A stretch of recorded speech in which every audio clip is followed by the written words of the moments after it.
This is the Educational Triage Podcast. Welcome. We invite you to come along with us on an exploration of interviews, issues, and other exciting and relevant topics in education, especially alternative education. They say alternative education is a laboratory for mainstream education. Why? Well, join us every week and listen in as Philip Summers Aloha. and I, Tony Hunt, jump in feet first to discuss issues that may affect our classes, students, communities, as well as our teaching.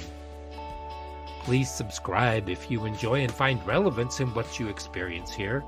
And if you haven't left a quick review, please do. We appreciate your candor and insights so we can improve as we move forward. Now, let's see what's on board today. Welcome back, everybody, after a very big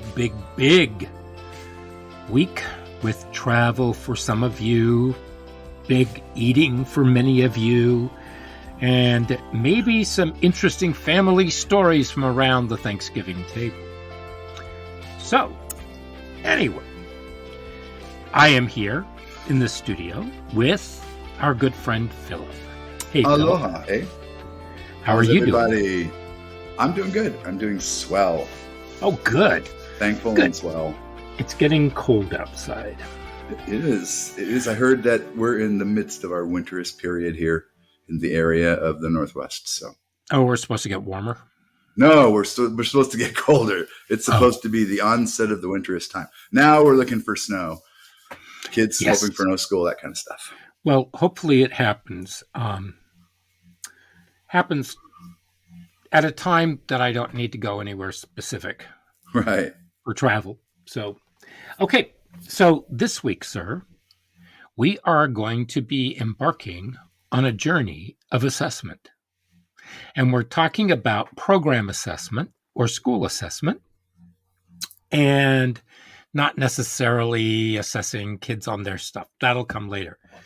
But we're going to be going down through the rubrics and the scoring system that was set up by the National Association for Alternative Education. And they are this is the 2.0. There's 15 of them. So they're research-based, they're field-tested, and they incorporated best practices. So they've gone through journals and research. They've gone through all kinds of educators, top and bottom. And so they decided upon these. And so I thought that this would be a good thing for us to go through because it encapsulates nearly everything that we talked about. And it actually clarifies some things too, because as we go through, we want to make sure that we're doing a good job. And we need to, if we need to refine, then we can do that. So what say you, sir? I say yay. It's always fun to assess, isn't it? I'll assess that. I still remember when we used to do validations, and the state would sponsor all the districts to do validations. Oh, And it was a yes. self-assessment that we would do, but programs could not validate themselves. Schools could not validate themselves. And so everybody was on the precipice of madness because they were terrified I of remember what that. rocks would be turned over and what skeletons they might find, even though no such rock or skeleton actually existed. I recall that. So I just remember being on so many different teams and going in and seeing people who looked like if they had a shotgun, that they would run us out of town. Yeah. People don't like to be scrutinized, even if they're really not. Yeah, it's interesting. Not much to be scrutinized. Yeah, They don't. And I don't mind. I think it's just when people come in and they start looking over what it is that you're doing, and it makes you feel like, I thought I was doing okay. But okay is okay, and we all want to do the best we can. Hmm. And we always want to know what we can do a little bit better. So, as opposed to thinking of it as evaluative, um, as I always told my students, think of every test as a snapshot. It tells you where you are right now, what you know, and maybe there's something about what you need to work on. And so that's the feedback that you get. Right. As long as we understand what the criteria is, everyone understands where everyone's coming from. Yeah, Right. that's a good way to put it. The Right. snapshot. Yeah. Right. So what I've done is down in the show notes, I have put the link to these practices from the NAEA, as well as the naea.org website. So if people want to take a look, because there's many invaluable resources and links there that people can pick up on too. So we're going to start off with vision and mission. This Vision is and mission. they call these exemplary me. practices. So exemplary practice 1.0 vision and mission.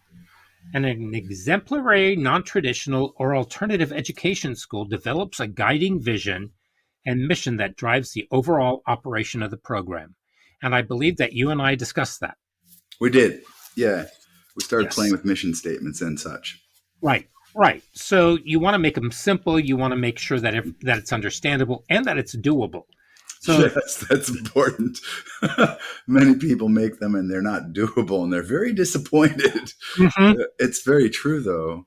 And they rightly so they're disappointed, but it's because their mission statement didn't fit their capabilities. And that's not right. their fault necessarily. Yeah. And all stakeholders, that would be administrators, community representatives, parents, guardians, staff, and students, share in developing, implementing, directing, and maintaining the vision and mission for the school. And therefore, they should all know it. How many kids, how many teachers? I mean, the school fight song, right?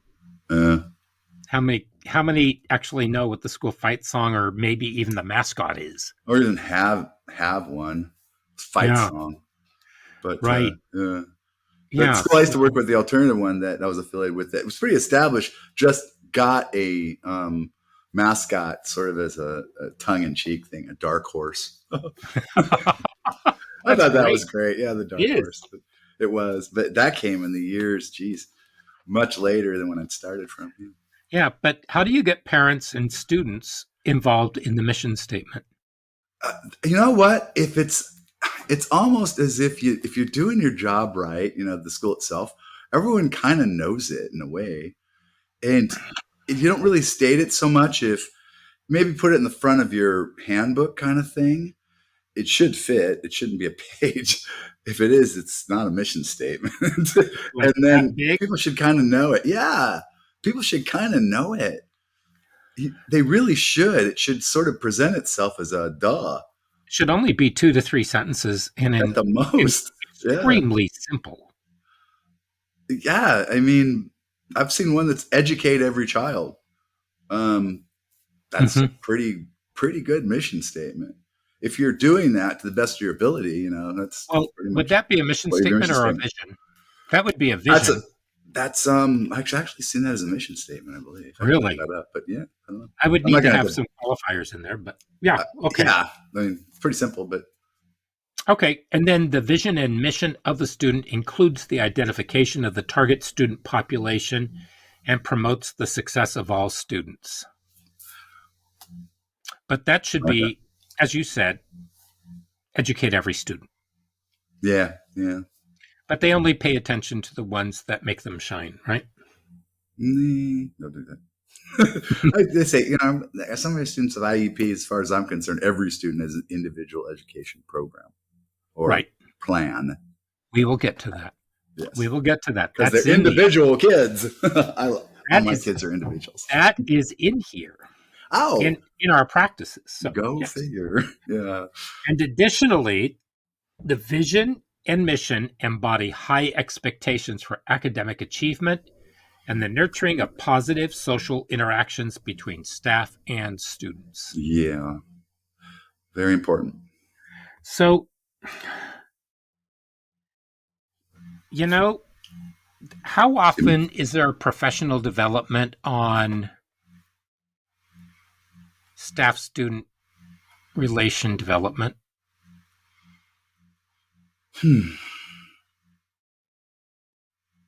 I can't recall of any.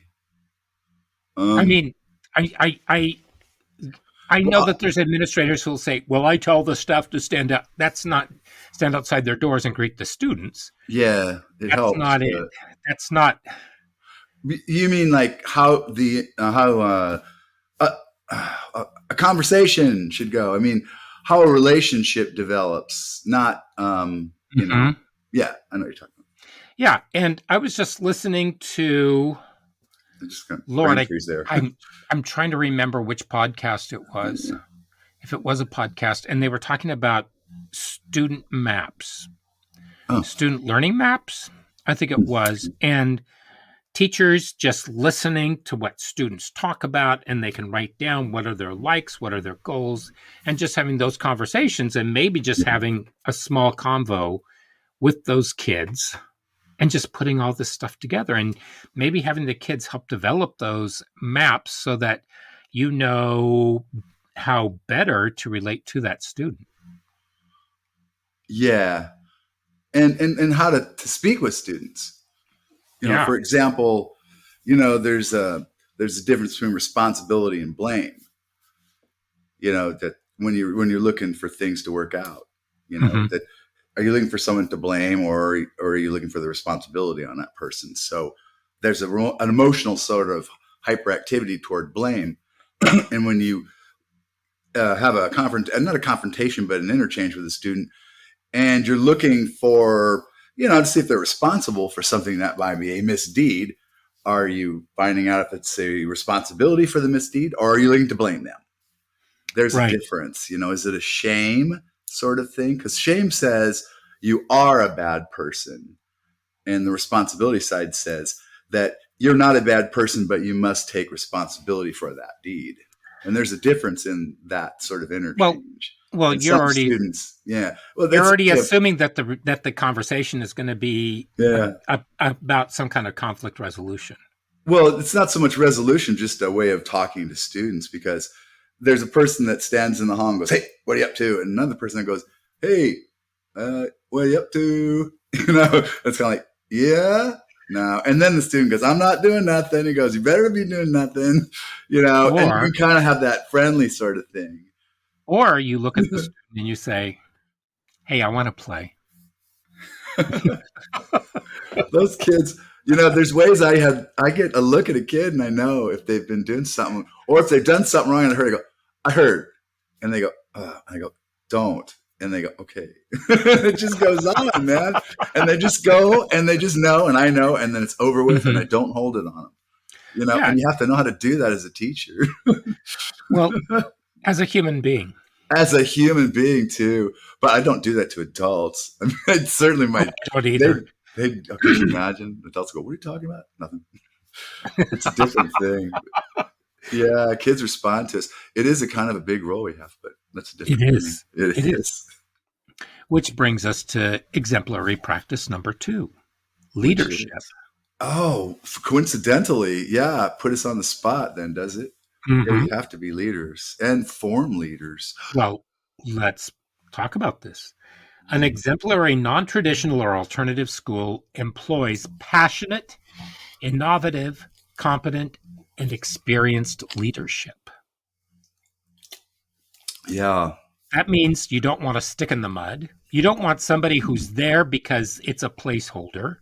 You No. don't want somebody there who says that they know what's going on and they actually don't. Yeah.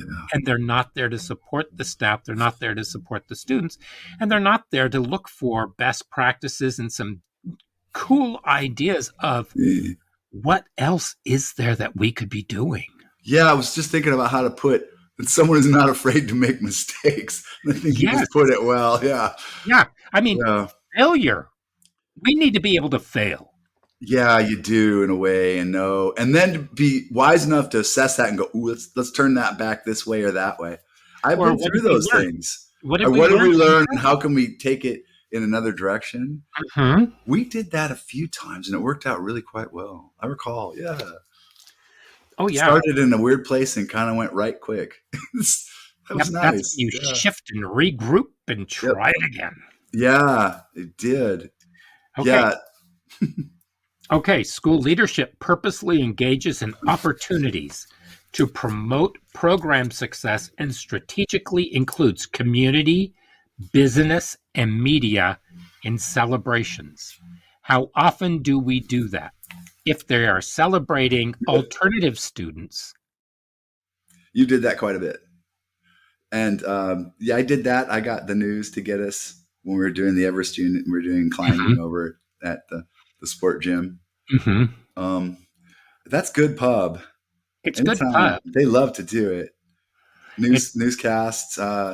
You got a lot of the public involvement, the Rotary Club involved. That was mhm. fantastic. That lingered quite a long time. And Maybe still. you also try to get as many volunteers in as you can. What are you going to be doing that might incorporate volunteers? Science fair. If you're having any kinds of groups, just start inviting people to them. Careers. I had my rock star son come in and talk about actually, the true facts of being a rock star is a lot of work. So Yeah, we had writers, we had architects, we had yeah, actors, actresses, we had a lot of yeah, different people. Musicians. yeah, musicians from all kinds. Yeah, my Mhm. kid who's like the indie rock star, but then they were talking about a whole string of folk musicians coming in showing how to build folk instruments. And I had that going at one point in time, and I lost track of it because I switched job positions and I couldn't reconnect with this group. Oh, But they made these instruments. They weren't real craftsmen, but they could kind of make crude instruments. mhm. And it was really fantastic. And I wanted to get the kids involved in that. There was a point when I had from the district that we had some of the gardeners Oh, yeah, that, come yeah. in because I one of the math projects that we had, but it was also a science project. The kids had to design a garden, so there was math, there was science. There we Yes. and we they had to go out. They had to do measurements. They did it in partners, and then they had to go through books and they had to determine what plants would look best in what ways. Yeah. And the gardeners would come in, the or people from nurseries, and they would take a look at what they had, and they would help them plan out a budget. And so there were like real life kinds of pieces that went with that. This is an ornamental garden or a garden of food. Not a garden of food. Right. We It's were, a yeah, garden. ornamental. Yeah, Yeah. yeah. Yeah. Because your So mind got me, you're speaking about it, got me thinking to make it like a Japanese garden type of garden. I don't know that my students were actually thinking about anything like that. Okay. I wasn't going to throw anything onto them. I wanted Right. them to come up with their own ideas. Oh, yeah. So, okay, here we go. All stakeholders must all stakeholders, including administrators, teachers, and staff, must be committed to full implementation of the mission and core values of the school. Well, yeah. Now, if you take a look at indicators of the quality programming, they're including the superintendent on down in every one of these, Mm. which is Okay. fascinating. Okay. I So, like that. so that means that everybody is, how do we say, accountable. And Oh. focused on the same thing. Right. A common goal, shared goals. Well, I say that only because of it's a big duh. But I think if that gets lost, you have a chink in the chain. I think it doesn't Yeah. quite flow anymore. Yeah. Okay. On site leadership utilizes and engages in a collaborative approach that ensures shared decision making, high expectations, and continuous monitoring of program quality. Mm-hmm. The collaborative approach is huge. Huge. It's huge. I Yeah. came from people who worked with me collaboratively to somebody who wanted a top down system, kept making promise after promise after promise, and then just started ripping stuff away, and it became rather untenable because you can't just keep screwing around with things because you're too insecure. I saw it. I see the same thing you're talking about. Only it was like a chasm just kind of grew. I had a really Mm-hmm. collaborative boss, and everything was really flowing and together. And then, then I had the bosses that just started growing and growing. No matter what Mm-hmm. they said, she's like, "Please come back, please, please give me that money, give me just that what you said you could give me." And they just disappeared. And then I didn't have a boss for like 2 years. I just didn't. It was really Right. weird. And it was weird. It was just sort of like, I think I was in space. Come to think of it, I was like lost in orbit for a while. Is that when you took over my old position? Yeah, around that time. It was that one Yes, period because where you were so far out. And just to clarify for the it was listeners, so it crazy was a weird. one-room schoolhouse for a residential treatment center for teenage felons and people, and out of sight, out of mind. So for me, it was a treasure because the amount of visitations I received and the number of check-ins I received were minimal, especially for the first 2 years. But it's also very lonely because you're not getting any kind of input as far as what you can and cannot do, or if you're doing things wrong. Because sometimes you just want a little bit of, you need some input, and you don't want to feel as though you're out floating at sea. So that I understand because you're kind of, you are, you're sort of like, you're like that piece of plastic paper that kind of flies across the parking lot and keeps going and going It and wasn't going. my first rodeo for sure, though. But Right. yeah, and yeah, it was just, it was very isolating. But there was Mhm. a period of time where there was no boss at all in that whole realm, kind of. No Oh, one, I think, because the administration thought true. there wasn't needed one after we had had such a collaborative one, and Right. then we I didn't mean, have it one at changed. all, and it was like, oh, what happened? And I didn't realize how important it was to have the collaborative boss. And now I think, oh my goodness, that's just so integral. She was in a Yeah. bunch of our meetings, and I didn't realize that at the time because I didn't know better. Well, they know the kids. Yes, she did. She knew each and every. She would say open door policy, and sometimes she'd almost insist send the kid to me.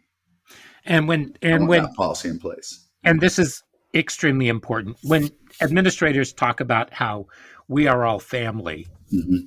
for many of them, that is one of the new toxic phrases.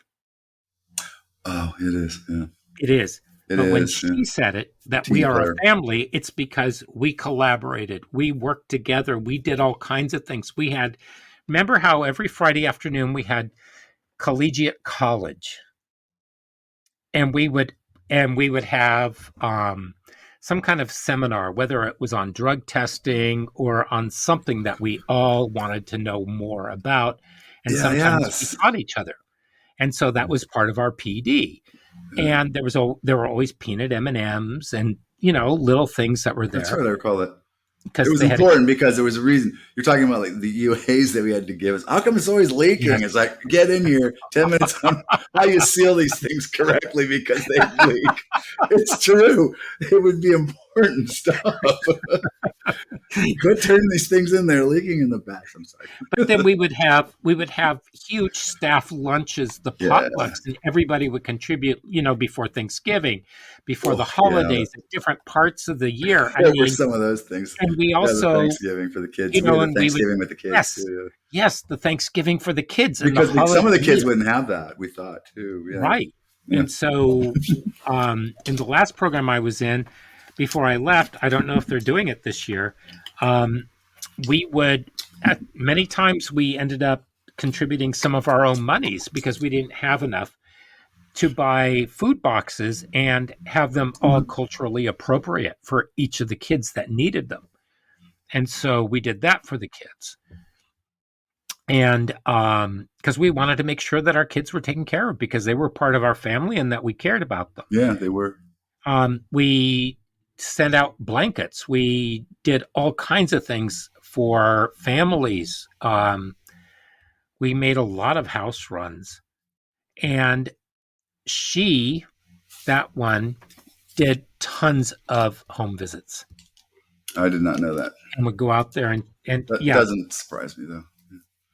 Mm-mm. It was a whole service school. Right. It It was. was. Anyway, so once you do that, and once everybody feels as though they are a part of something and that they're included, and it's not just word soup, They could write their own mission statement.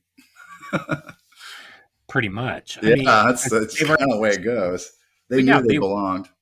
right, they were invested. And then the Yeah. superintendent or designee sustains the independence of the school, which means that they grant autonomy because they trust them and allocate sufficient resources, i.e., financial or other necessary resources, to protect the integrity of the program, Okay. which means autonomous, they trust it, they're invested, They they're let them there, spend the money. they follow it, they know what's going on. That That is makes huge. total sense. It really does, because I've that been can in be a situation like that. It was awesome. The kids yeah. graduated, like all of them, on time, as I recall, except for maybe Mhm. none of them. No, I can't remember. So I'll give you one or maybe two tops out of hundreds. Really. Yeah. They all graduated and they all did it on time. Yeah. Hmm. Well, we had some that didn't. I mean, students will graduate on No. time, but it's on their timeline for Yeah. many of them. We can't force that. I had a kid, he just needed to give me 3 things for him to graduate. Hmm. We were on graduation day. I sat with him. I said, okay, let's get these 3 things done and you can walk tonight. He said, oh, I don't feel good. I'm going to go home. Got up and walked out. I said, I'll see you on Monday. Came in on Monday, worked a little bit. I got to go home.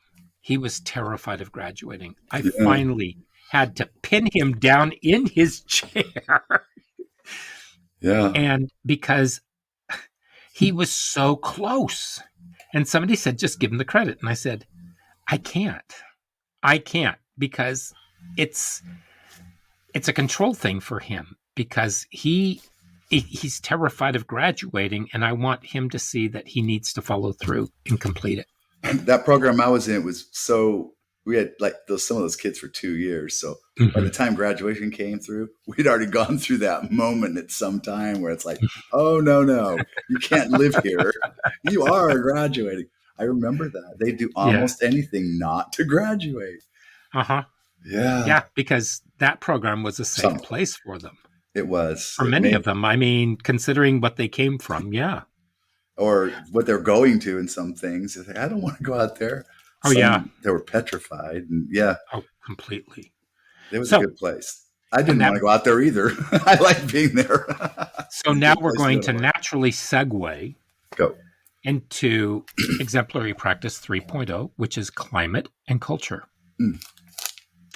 A safe, caring, and orderly climate and culture that promotes collegial relationships among students, parents and guardians, and staff is maintained in an exemplary, non-traditional, or alternative school.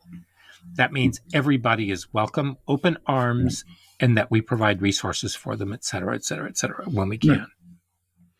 The school culture and climate are characterized by a positive rather than punitive atmosphere for behavioral management and student discipline.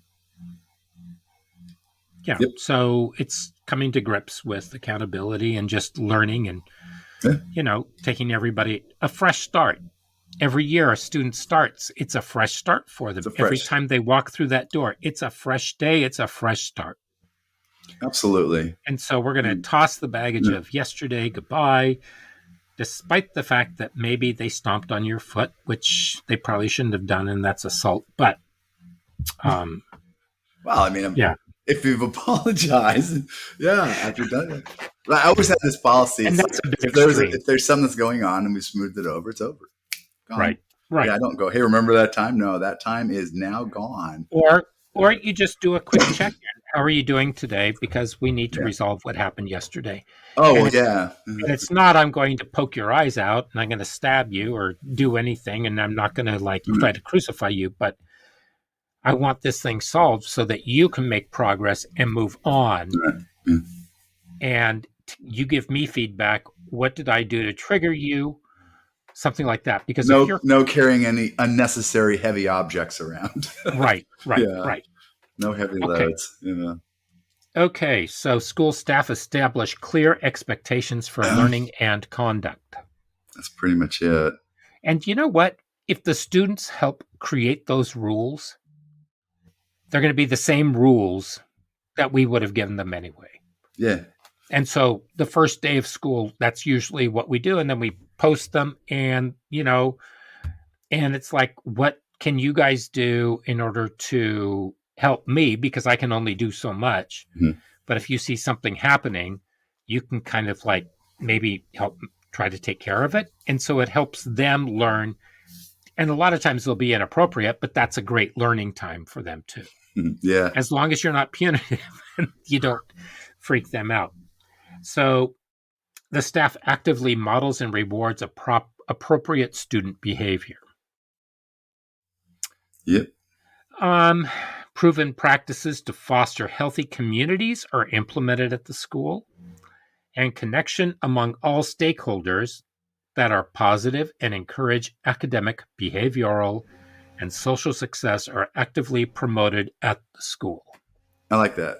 It's also important to note that, um, like rewarding positive behaviors and things like that should not be done with like trinkets, toys, material rewards.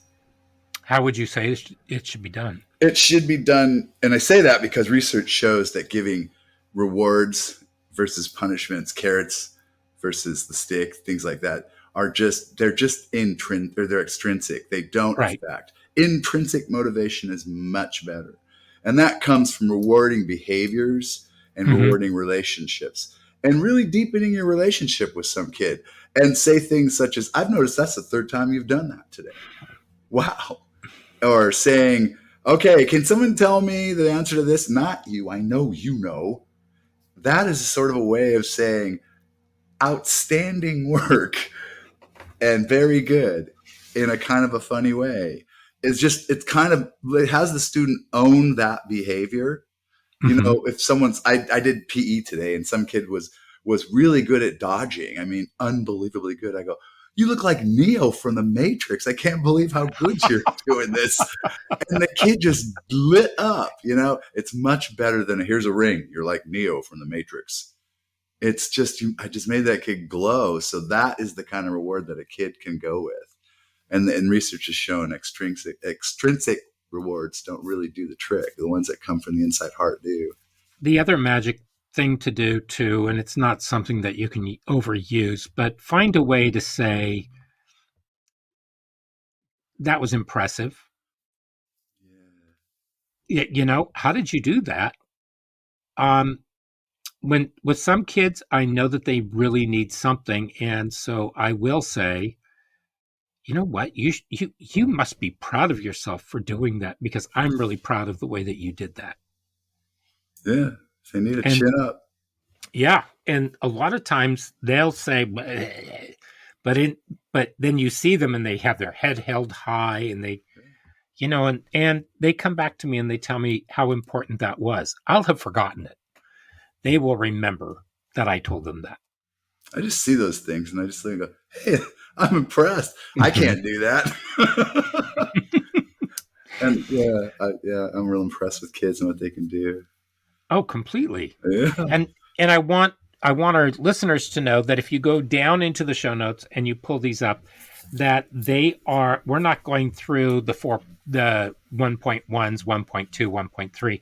Those are down there. And so they get a little bit more specific, but this gives you something. And so maybe with your people, you can sit down and you can start discussing some of these things, or you can do this for yourself and start examining maybe some work-ons and maybe some better ideas that you have. Yeah.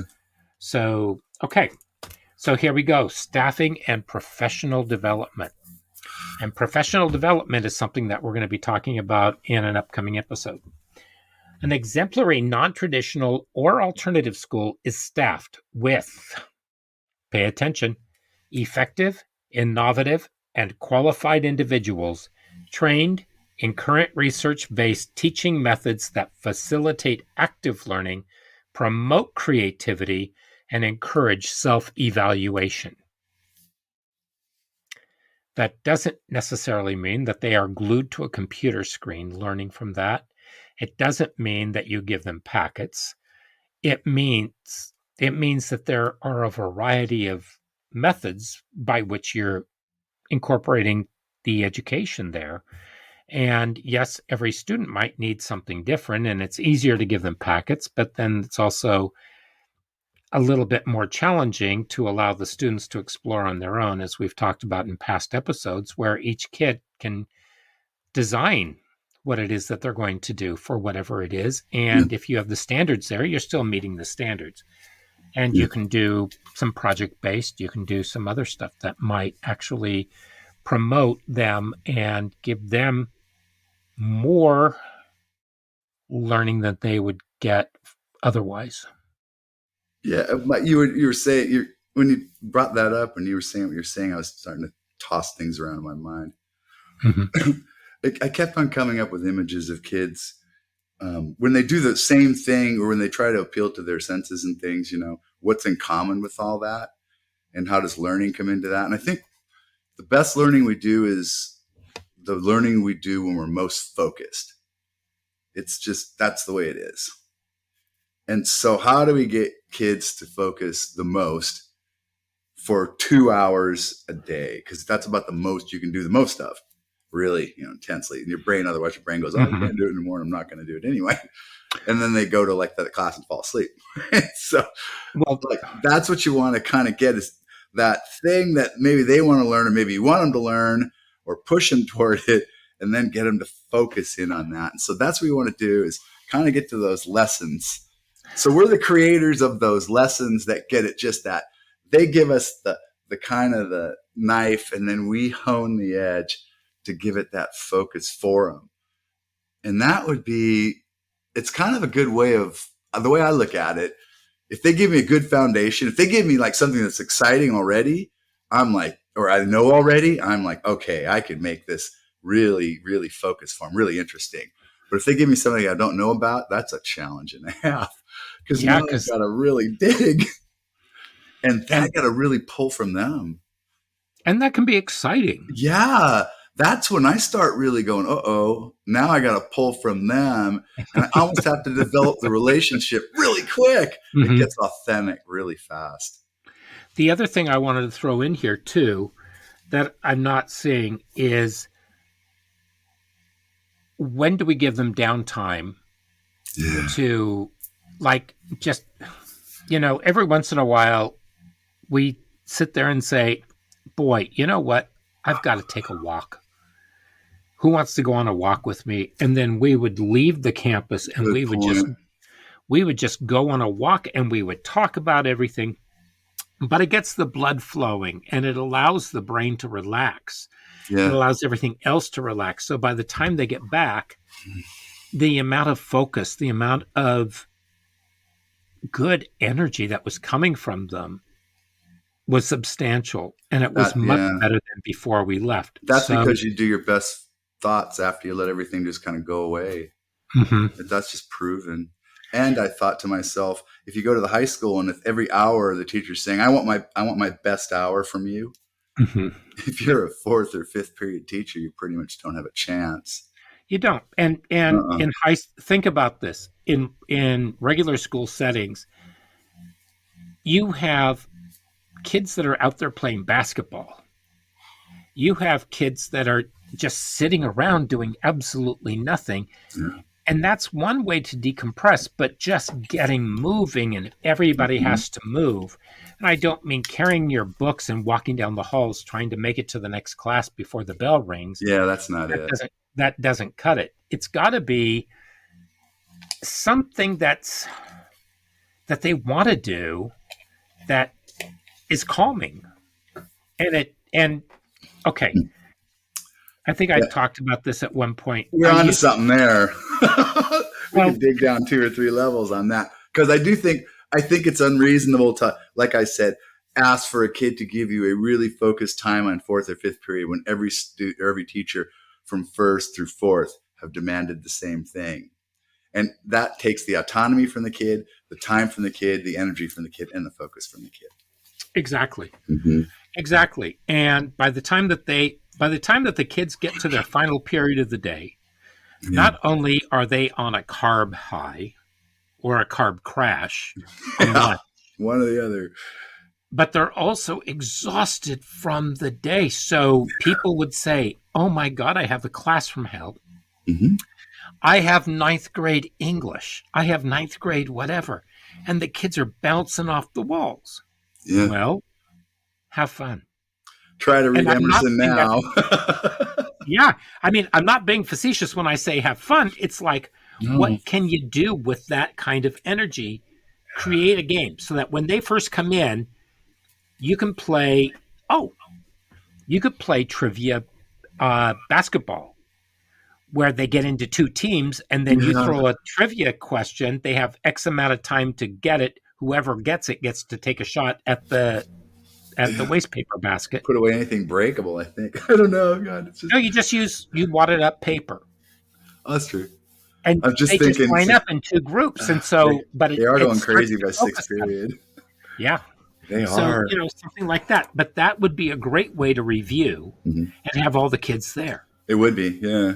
And then, There yeah, was something else 3-point baskets. when I was doing the multiple intelligences through Kagan. Um, I spent time with my students and the way we learned the 12 Olympians.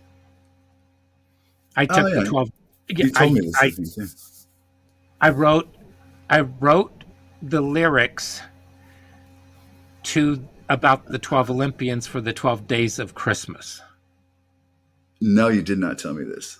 So it was actually kind of fun because the kids started figuring it out. And so we would do it. And then it got really obnoxious. And then they decided to see if they could drive me out by singing it. But yeah, we did a lot of songs. We did a lot of stuff. So there was more than just the boring old sit down in your seats. Lots of movement, lots of stuff going on. And it really helped. It had to. Because Oh, they're zombies by 6. Either zombies or just off the walls. oh yeah, definitely. Ugh. Okay. So, and encouraging self evaluation. That's a tough one for a lot of people to do, I think. I don't know. It would be for So, me. well, I guess I did. Well, how do you teach that? That's something that you would have to teach. Yeah, how do you teach yourself to be self-evaluative? I Well, I think think that I think it's something that grows. One thing that we did was there was a great book in Writer magazine. And so when we did our writing groups, beforehand, we would go over the article. And basically, what it said was when you receive feedback from somebody about your writing, you're not allowed to say anything yeah, I in like that. defense. You need to sit there, write it down, think about it, and then the next day, you have to give yourself 24 hours. And then you can respond to it, which means that you are actually actively listening and you're thinking about it and you ingest it because it's not something that's targeting you as a person. It's targeting something about what you did where somebody saw that they would like to see something different or they thought that you needed to shore up a skill. Could you do that? I had to. Yeah, I can do that. Piece of cake. No, really. It's I, tough. I could do that totally because I just learned not to be defensive. So, like, okay, I'll just, unless, I guess if you were giving me a response, if you were like screaming at me, it's one thing. I may just go, I don't take this, see you later. But yeah, but you say, okay, and I could do it for 24. In fact, I would welcome it because Sometimes my writing gets a little strange. I do some funny stuff. I do too, and sometimes I get into run-on sentences, but then I go back and I have people read it out to me the way exactly it's written. Oh, and then you catch it? You catch it when they read They read it? and you say, hold on, go back over that, and then you realize that you've got a run-on sentence, you've I got taught myself to punctuation in read. the wrong place. Yeah, I You taught myself to read that and go, whoa, that's not good.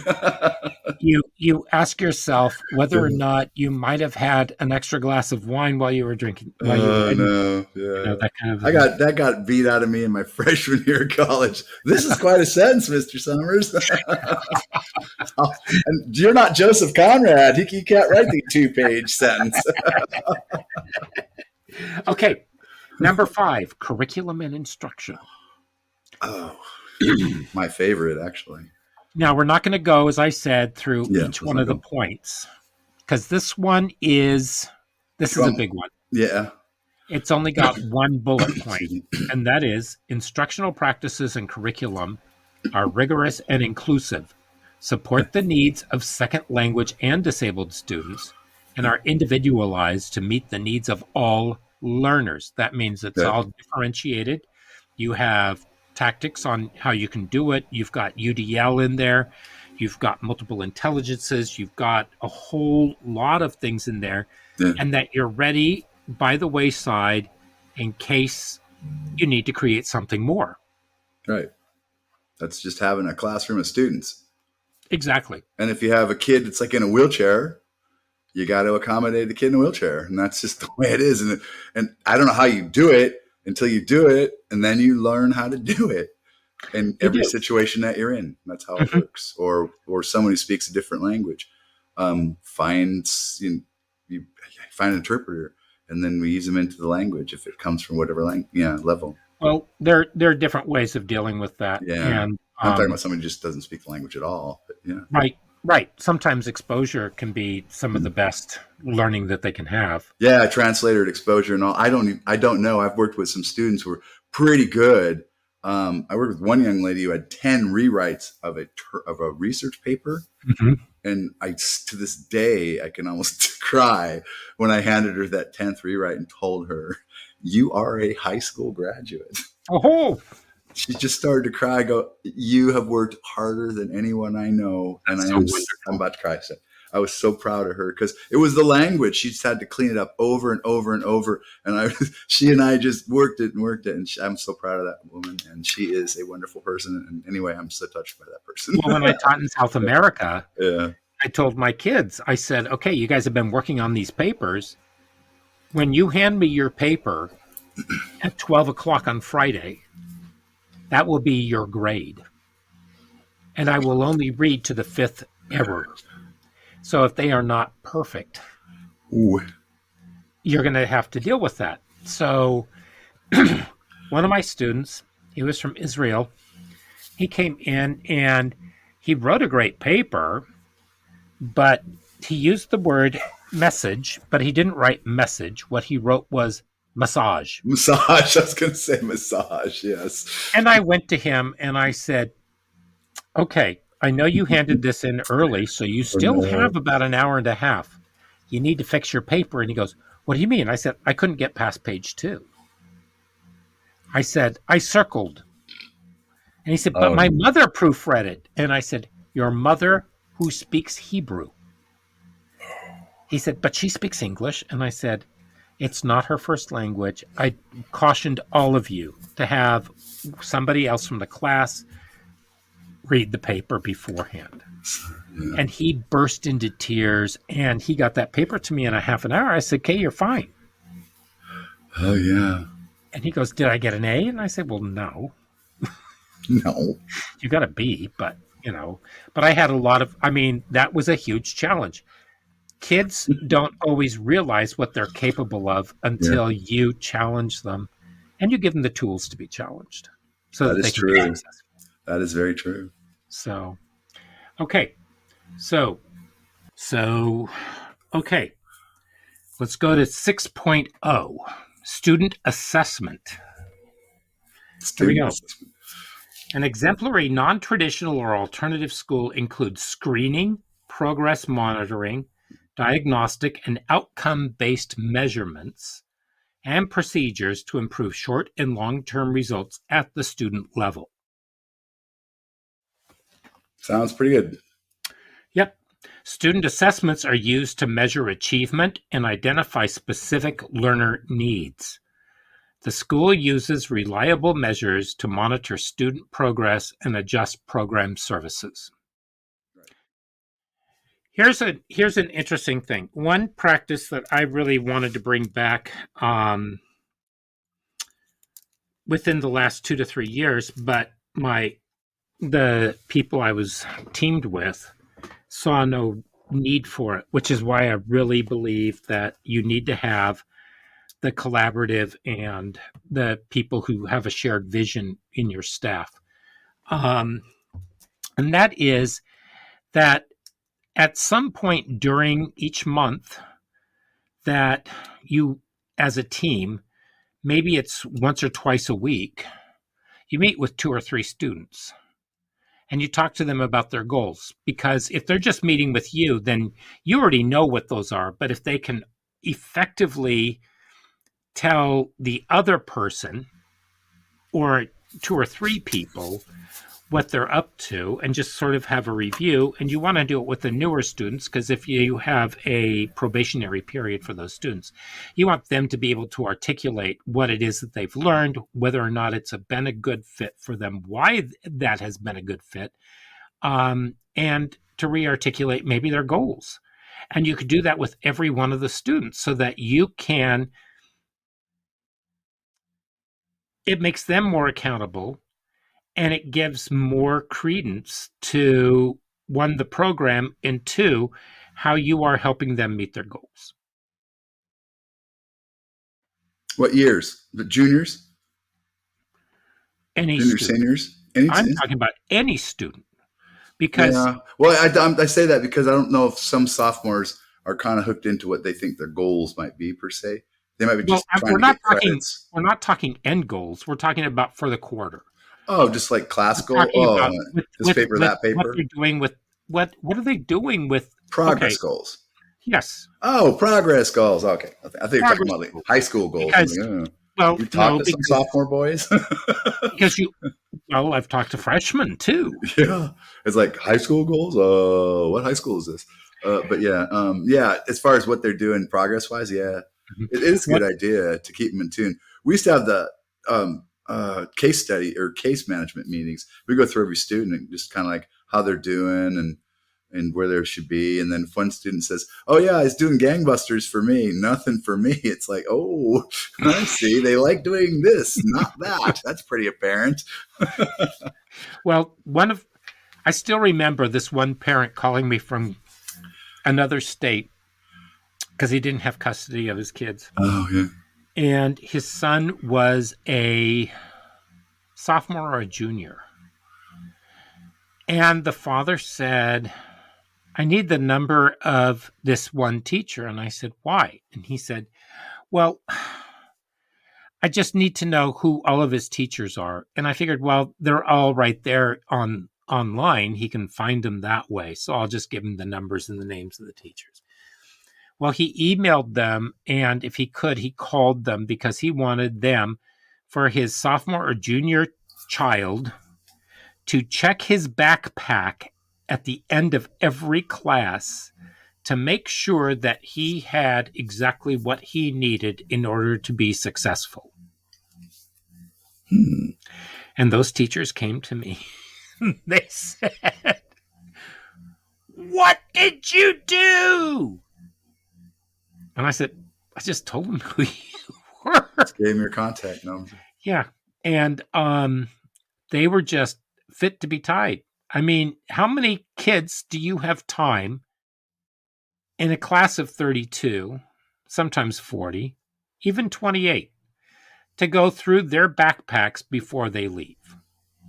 That's just, that is just too much for me. But that same student came to me one day and he said, you know what I discovered? And I said, what's that? He said, I got all my homework done and I got caught up and I got it all in. And now I'm doing it every day. And to be honest, it's easier to do your homework than not to do it at all and have that weight hanging over your head. True. And he commented on that the other day because I got back in touch with him because he just got married, and so I congratulated him, and then he and I had a little chit chat. So it was awesome. Wow. But yeah, but just just always talking about what are your goals for this week, even what's your goal for the day. What are you going to do in school today? What are you going to get done? Organizational skills, yeah. That could be part of it. It's time a lot management. of part of it. Yeah. In many cases. Okay, so for this week, we're going to hit Exemplary Practice 7.0, and then we're going to come back next week and do 8 through 15. How does that sound? Sounds good to me. 7. Okay. Lucky number 7. Lucky number 7. All right. So number 7 is transition planning and support. Oh, yeah. So we've talked about behavioral programs that run rampant throughout the country. Yes. For alternative ed students, but this also happens in other programs too. So clear transition criteria and procedures are in place to address student enrollment transfers and reintegration, if applicable, to a traditional setting at exemplary, non-traditional, or alternative schools. Perfect. So how are you going to be able to maintain yourself? What do you need? What kind of supports do you need while you're there? How do we address all of these, and how do we make sure that these are happening? That's really important. Transition plans include college and career readiness support for high school students. And as I was going through this, it struck me that these are all elements of an IEP. Yeah, it is, isn't it? Yeah. So, yeah. Okay. School counselors or transition specialists are specifically trained to address student transitions. And the transition process ensures the non-traditional or alternative school is the most appropriate placement based on the student's effective and affective needs. Now, effective is something that has an outcome. Affective is based on the how do I say it? It's based on emotions. I was going to say absorbed. Affective is based on emotions. Yeah. On their emotional needs. How it's received. Yeah. Yeah. How it's affected them. Affected. Yes. Yeah. Emotionally. So academic requirements and post-baccalaureate goals. Yeah. So think of, if a student is leaving you for another program, let's say that their family's moving out of state. What do you need to know? What can you do with them, with their family, in order to make sure that they will have a sumptuous and prosperous career at their new school? Well, I can tell you from experience that I do not know, because that would be the counselor's job that at least I had at my disposal, which answers the question. Generally speaking, I always knew kind of who to ask for a transition. And by that, I mean that if I didn't know, or if I wasn't the place for the kid, I didn't pretend to be. And so I knew who to ask to go to next.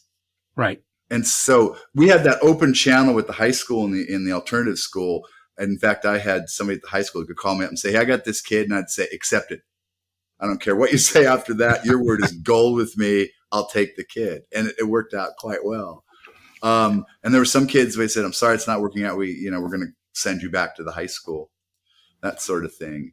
So, and there was also a program in Central Oregon that had almost a military flavor to it. The OICC. Yeah. No, it's not OICC. It's not. It's the. I can't recall now. OY, Yeah, OY, Officer Corps. Yeah. it's Oregon Youth Challenge Program, OICP. OCP. Yeah, a couple of my kids went there, and they were spectacularly successful. Yeah. And I knew Yeah. about them, and so I could refer students to them and things. And I did. One of them was directly from me. And so that's another way to do it too. But out of state was never anything I ever did. And I felt like if anybody ever moved, it'd be like, oh no. And that program is through the National Guard. Is it? I didn't know that. It's nationwide. Okay. I knew there was a thing in Bend, and it was really good. Right. It's just outside of Bend, Oregon. Yep. I was a mentor. Oh. So I was asked to be twice, but the second kid chose not to go there. So his father and I met. We talked with the kid. He said he was going to do it. I got all my paperwork done, and then I never heard anything. So I called Dad, and he said, "Oh, didn't we call you?" And I said, "No." He said, "Oh, we decided not to do it." Oh.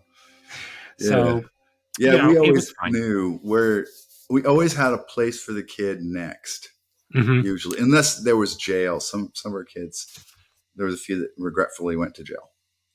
They did something, ended up in jail. Right. And so, I have to admit that there are students who I read the paper and all of a sudden I'll think to myself, oh, there was a crime committed. I wonder who it is. And turns out to be a former student. Yeah, that happens too. So fortunately, that hasn't happened for a few years because the last one was a murder. Ooh, so I had one kid who did that too. Yeah, it was manslaughter, but this wasn't manslaughter. This was a well publicized case. It was a strange case, but yeah. So anyway, so we're going to close this week off now, and we will return next week with the rest of them. And thank you, Philip. This has been absolutely wonderful and enjoyable. I learned a lot. These are really. This is the blueprint. It is. It is. I've seen them bad and I've seen them good, and this is one that's good. If you follow this, you have a good program. Definitely.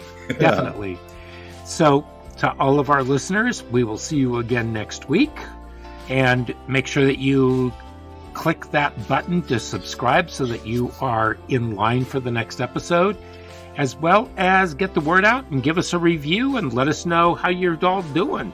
Okay, we'll talk to you soon. See you on next week. Aloha. Bye-bye.